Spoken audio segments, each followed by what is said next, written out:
What's up, y'all? Coach Wood here. Just a little public service announcement before we start today's exercise. If you have not watched my video on half kneeling position, I highly recommend that you look at that. Now, there's going to be a lot of things having to do with talking about the setup in this video, whether or not you should plant your ankle or not. Planting the ankle might be part of your compensation pattern. It might not be.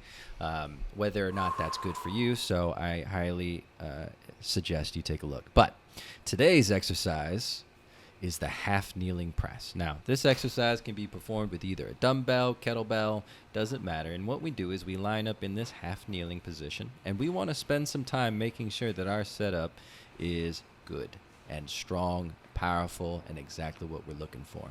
Because once we are grounded, we want to make sure that we are only working from what we want to. Everything else should be grounded in the floor, not moving. So for these first few reps, when we're working on a half kneeling press, it's important to understand that about 80 to 90% of the movement that we see to go overhead is going to come from just the shoulder. And that's what I'm going to show you right now with this 2-pound dumbbell.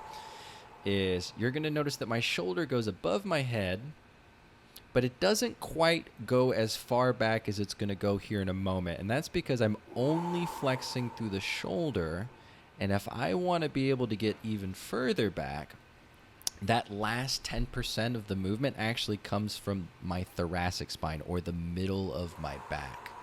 And what you'll notice is you'll see the arm starts to drift back almost right on top of the hip. So what you're looking for on a full extension is you want to see hand, elbow, shoulder, hip, all stacked down in one line straight to the floor. Bonus points all the way down to the knee to a strong position, okay?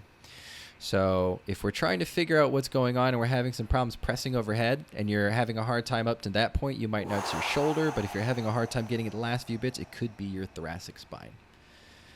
Now, switching over to a kettlebell, the last part of this, to make sure that we're all doing this really well, is I want you to focus on the position of your elbow, okay?